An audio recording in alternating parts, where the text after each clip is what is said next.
को लेकर भी। और अब चलिए बढ़ते हैं आगे, बात वंदे भारत की अगली स्टोरी की करते हैं, यानी कि बात अब म्यांमार की करते हैं। चूंकि म्यांमार में जिस तरह से लगातार भारत अपने रिश्ते म्यांमार के साथ में मजबूत कर रहा है, भारत की पड़ोसी प्रथम और एक्ट ईस्ट पॉलिसी का असर एक बार फिर से साफ तौर पर दिखाई दे रहा है।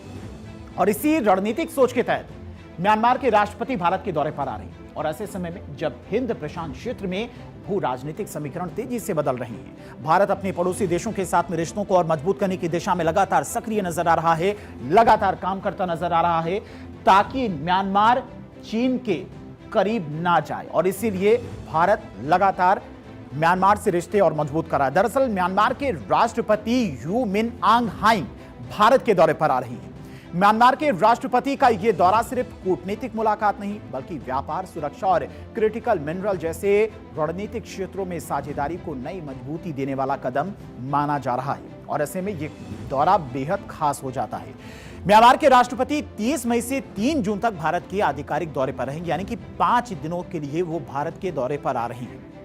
अब ये दौरा क्यों अहम है, क्यों भारत के दौरे पर आ रहे, तो वो भी आपको बताते हैं। 30 मई को बोधगया से भारत के अपने दौरे की शुरुआत करेंगे। इसके अलावा 1 जून को पीएम मोदी के साथ में यू मिन आंग ह्लाइंग की मुलाकात होगी। और यह मुलाकात काफी अहम द्विपक्षीय बातचीत होगी।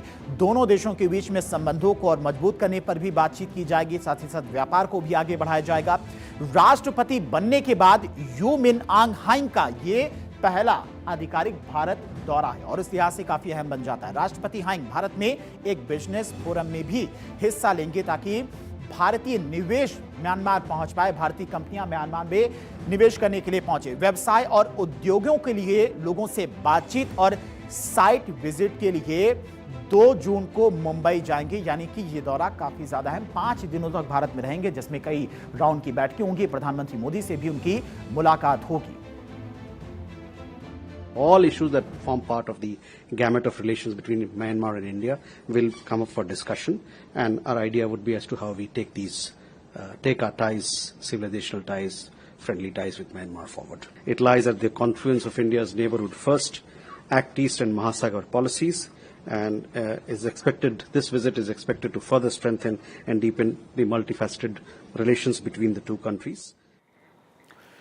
और चलिए अब आपको समझाते हैं कि भारत के लिए म्यांमार क्यों अहम है और यह दौरा जब हो रहा है तो किस लिए हो रहा है। चूंकि दुर्लभ खनिज डिस्प्रोसियम और टरबाइन की अगर बात की जाए, भारी मात्रा में म्यांमार में ये पाए जाते हैं। उपयोग कहां कहां पे इनका होता है, इलेक्ट्रिक वाहन है, पवन टरबाइन, स्मार्टफोन, लैपटॉप और फ्लैट स्क्रीन की बात करें, मॉनिटर है, मिसाइल गाइडेंस सिस्टम, रडार और लड़ाकू विमानों के कलपुर्जे बनाने में इसका उपयोग होता है। इसके अलावा टंगस्टन की बात करें तो इसका उपयोग कहां पर होता है, धातुओं को काटने, ड्रिल करने के रॉकेट इंजन के नोजल और कवच भेदक में इसका इस्तेमाल किया जाता है, जो कि म्यांमार में भारी मात्रा में पाया जाता है। और इसी वजह से यह दौरा काफी अहम बन जाता है। तांबा की बात करें, तांबा भी प्रचुर मात्रा में म्यांमार में पाया जाता है। उपयोग कहां पर होता है, EV charging infrastructure, renewable energy में तांबे का भरपूर मात्रा में उपयोग किया जाता है। ग्रेफाइट की अगर बात की जाए तो ग्रेफाइट का उपयोग कहां कहां पर होता है, lithium and battery, EV battery, anode और स्टील इंडस्ट्री में ग्रेफाइट का अच्छी खासी वहां पर इसका इस्तेमाल किया जाता है। इसके अलावा लिथियम की अगर बात करें, यह भी प्रचुर मात्रा में म्यांमार में पाया जाता है। उपयोग कहां पर होता है,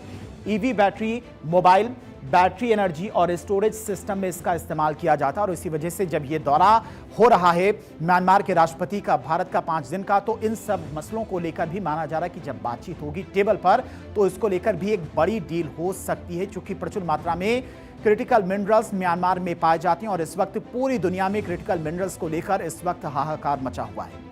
फिलहाल भारत 24 पर खबरों का सिलसिला लगातार